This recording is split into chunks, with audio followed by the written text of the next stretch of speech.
This was supposed to be the biggest moment of Elvis Presley's life, the wedding everyone had been waiting for. But by the time it was over, the collapse had already begun. The alarm was set for 5 in the morning, which was unusual.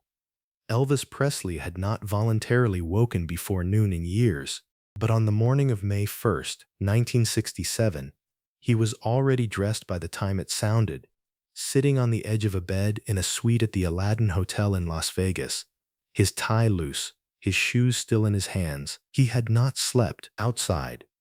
The Strip was doing what it always did, glittering without pause, the neon and the noise carrying on as if no one inside those buildings had a private life. It was 4:45 in the morning. In the suite below his, members of his inner circle were moving quietly, preparing for something planned in secret and announced to almost no one who mattered. In 4 hours, Elvis Presley would be married. He turned the shoes over in his hands. Black dress shoes, polished to a kind of perfection that struck him as excessive. The black brocade tuxedo was hanging pressed on the back of the closet door, beautiful in the way formal things are beautiful, assembled to announce an occasion. Looking at it from across the room, Elvis felt none of the things a man is supposed to feel looking at the suit he will be married in. What he felt, if he had been pressed to name it, was the particular weight of a decision already made. Not regret, not cold feet in the ordinary sense, the recognition that he had arrived at a moment that had been approaching for a very long time, moving toward him so slowly that each individual step had seemed reversible. Until the morning it was not. He had known Priscilla Beaulieu for 8 years. He had met her in Germany in 1959 at a party in Wiesbaden when he was 24 and she was 14. She was composed, watchful. She listened when people spoke, which was rarer than it should have been in his world. She had looked at him that night the way someone looks at a person rather than a phenomenon. And that distinction had mattered more than he knew how to say. For 8 years he had made promises. He had arranged for her to come to Memphis, to finish school, to live under his roof in a prolonged, carefully chaperoned courtship. Her parents had negotiated the terms. Vernon Presley had signed off on the arrangements. The country had watched a girl grow up inside the mythology of Graceland, and Elvis had carried the intention to marry her the way a man carries something he knows has value but isn't sure how to display. Carefully, consistently, often wordlessly. Now the morning had come. When his coffee arrived, brought by a young hotel employee who moved quietly and seemed to understand without being told that this was not a morning for cheerful small talk, Elvis thanked him with something that surprised the young man: genuine eye contact, unhurried.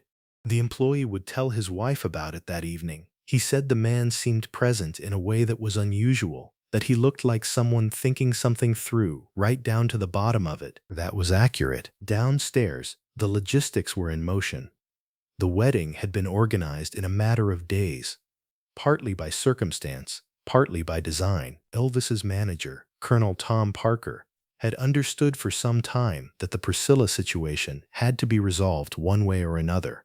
A marriage announcement would redirect the narrative more effectively than any denial. Parker arranged the license, secured the venue, handled the judge. He drew up the guest list with the precision of a man who understood that weddings, like concerts, were ultimately performances, and performances required control. The guest list was 14 people. 14 people.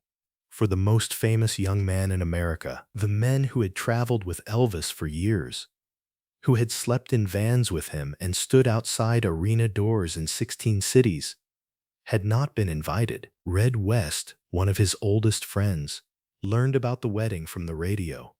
Joe Esposito, his road manager, was told only days before. Lamar Feek, part of Elvis's life since the earliest Memphis days, was excluded entirely. The rationale, to the extent any was offered, was vague. Colonel Parker was managing the press, the image, the announcement. Small meant controllable. In his suite, Elvis knew this. He knew who had not been told, and by whom they had not been told, and why.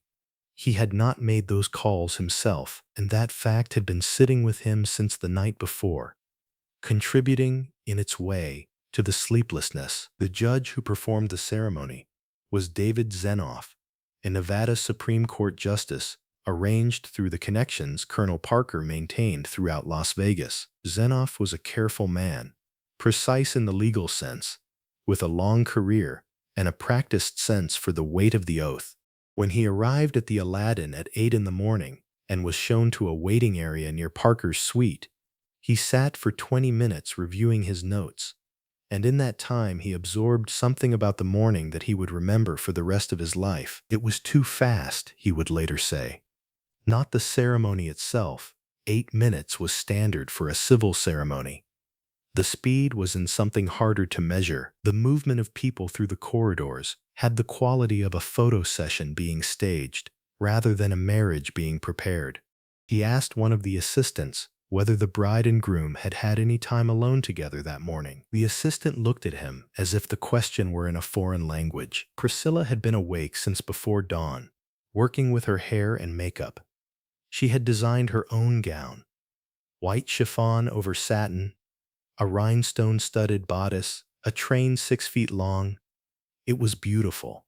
It was exactly what she had imagined, and seeing it on her body at 5 in the morning, she felt the particular satisfaction of a thing imagined finally becoming real. And underneath the satisfaction, something else, something she wouldn't try to name until years later, in a memoir and in interviews given long after the marriage had ended and the grief had settled into something that could be examined without flinching. She had waited 8 years. She had come to America at 15. She had learned the rhythms of Elvis's world, the late nights and late mornings, the shifting cast of men who surrounded him, the particular silence of a house that contained someone whose fame made ordinary life structurally impossible. Under his guidance that carried the weight of affection but also the weight of preference, she had transformed from the natural-looking teenager she had been in Germany into the carefully constructed woman who appeared in photographs beside him. She had done this because she loved him. Now the morning had come, and she was ready, and the dress was beautiful. And somewhere in the hotel, the man she was about to marry was sitting alone with his shoes in his hands. The ceremony took 8 minutes. Judge Zenoff stood before them in the suite and spoke the words, and Elvis and Priscilla spoke the words back. Their voices were steady. The suite was small, 14 people in a room arranged for hotel guests, not ceremonies. The light coming through the curtained windows was the thin, indirect light of a Nevada morning that had not quite decided to commit to the day. Elvis placed the ring on her finger. His hands did not shake. He was looking at her with the focused attention of a man working very hard at being present, who understands that presence is required and is applying himself to it with everything he has. She was 21 years old. He was 32. Judge Zenoff said the words that made it official, and Elvis kissed her. And it was done. What Zenoff noticed afterward was the applause. It was warm, genuine even, but underneath the warmth he heard something else. The sound of people applauding a performance they were part of, which is a different sound than people applauding something they have simply been allowed to witness. Loyalty to a person and presence at their actual life are not the same thing. He stood there with his notes folded in his breast pocket and thought about the 14 people in the room and the many more who were not in it, and the bride and groom standing side by side receiving congratulations with identical careful smiles. He had officiated a wedding that looked like everything a wedding was supposed to look like, and he wasn't certain it had felt like one. They flew to Palm Springs that afternoon. The honeymoon house was a desert compound they had used before, surrounded by the particular emptiness of the California desert in early May, warm and gold and slightly too still.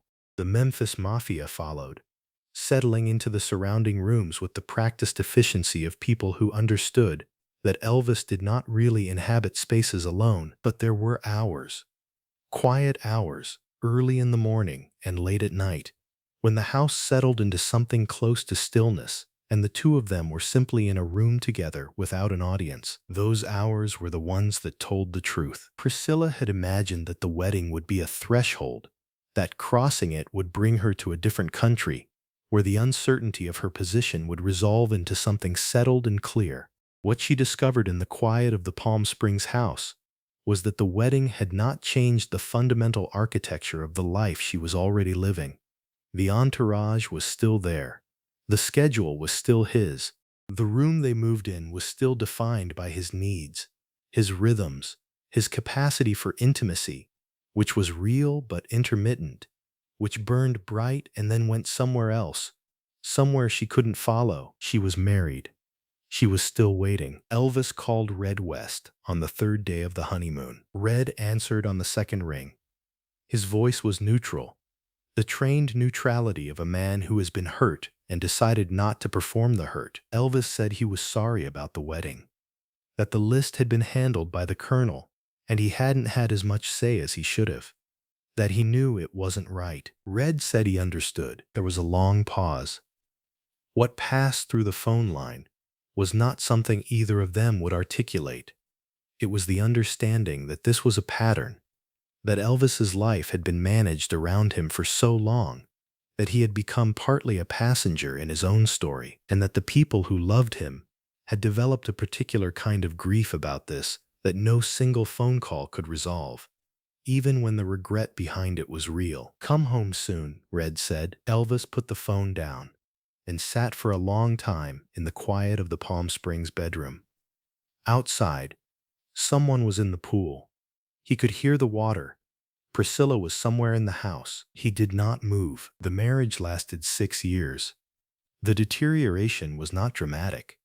Not a single event or a single moment when something broke and could be seen to have broken. It was the accumulation of the thing Priscilla had sensed in Palm Springs, the persistent gap between the ceremony they had performed and the life they were actually living. Elvis's absences, physical and emotional, the women in other cities, the pharmaceutical dependency that had grown from a managed condition into something that managed him, the increasing distance between the man she had fallen in love with in Germany and the figure who moved through Graceland in the years that followed. She filed for divorce in 1972. The proceedings were finalized in October of 1973, on Elvis's 38th birthday. They walked out of the courthouse in Santa Monica holding hands. In the photographs from that day, they look like a couple at a beginning rather than an ending. Her face carries something careful and resolved. His carries the specific exhaustion of a man who has stopped pretending about certain things and is not sure what to do with the honesty. Years later, Priscilla would say that she had not divorced him because she did not love him. She would say that he was the love of her life. She would say that she left because she had to find out about the world. She found out about the world. She built a life shaped by her own choices rather than his preferences. She became the keeper of his legacy after his death in 1977, turning Graceland into a place where the distance between the man and the myth is preserved with the specific care of someone who loved the man. She never remarried. When asked, decades later, whether she had wanted to, she would pause before answering. There was no desire, she would say. No one could match him. The absence of bitterness in those words was more remarkable than bitterness would have been. Elvis died at 42. The people who had been closest to him understood, in the way people close to someone understand things too complex for a single cause, that the physical deterioration was downstream of something else. The cost of sustaining a mythology, the price of becoming, for so long and so completely, what other people needed him to be, while never quite learning how to also be what he needed himself. He had handed the management of his life to others at 21 and had never fully reclaimed it. Not from Colonel Parker, not from the contract, not from the machinery built around him with his cooperation, his gratitude, and his eventual quiet resignation. There is a photograph from May 1st, 1967, that is not among the most reproduced. It was taken in an unguarded moment between the ceremony and the press conference, a few seconds when the formal arrangement had not yet reassembled itself. when Elvis and Priscilla were standing in a hotel corridor, still in their wedding clothes, not yet in front of the cameras. In the photograph, they are not looking at each other. They are standing close together, their arms nearly touching. Elvis is looking at a point somewhere past the frame, his face open and unguarded in the way faces are in the seconds between performances. Priscilla is looking down at the ring on her hand. It is a quiet photograph. Two people in a corridor, dressed for an occasion, in the pause between one thing and the next. What it captures, what makes it the truest document of that morning, is the particular quality of that pause, the stillness of two people who have arrived at a moment they have been approaching for a very long time, and who are standing in it now, and who have not yet looked at each other to confirm that they are both really there. They were there. They had loved each other across a long distance and a long time, and had made it to a morning in Las Vegas, and stood before a judge and said the words and meant them. The love was real. The intention was real. But love, when it exists inside a machinery that was never designed to protect it, when it is surrounded by management and image-making and the enormous weight of a public mythology, does not always get to be what it could have been in a different room, a different life, a different arrangement. The wedding was the biggest moment. The quiet that followed was the truth, and the truth, as it turned out, was the part that mattered most.